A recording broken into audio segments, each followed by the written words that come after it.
c'était l'événement sur TF1.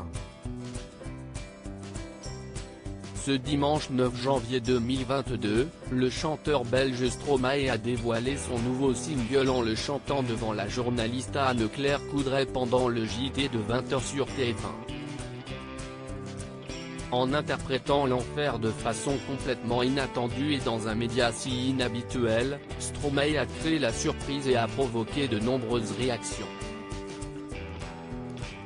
Si beaucoup ont applaudi ce coup de pub teinté d'humilité grâce à une chanson difficile mais poignante, d'autres pensent qu'en le laissant orchestrer cette performance, TF1 a perdu en crédibilité.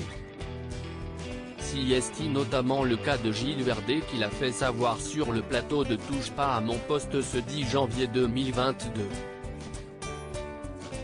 Et il n'est pas le seul puisque Guillaume Janton est d'accord avec lui.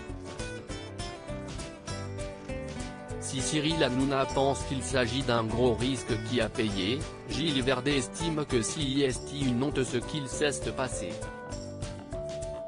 Ce chanteur qui revient pour faire sa promotion a pris en otage un des plus grands JT regardés par des millions de gens.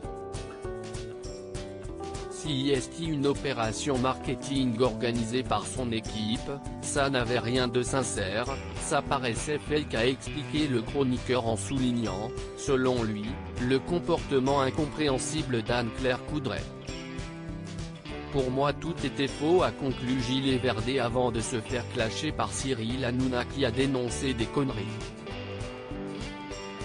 Guillaume Janton, ce qui est gênant si est les coulisses de cette interview. Guillaume Janton, de son côté, pointe du doigt la façon dont ce coup de pub a été fait.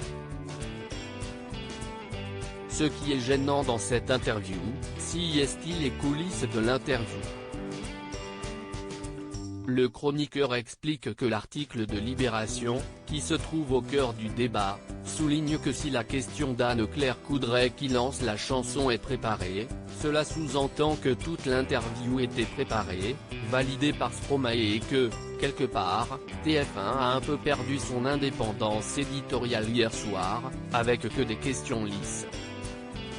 Des propos que Cyril Hanouna et tous les autres chroniqueurs ont rapidement clashés pour exprimer leur désaccord. Loading DJ.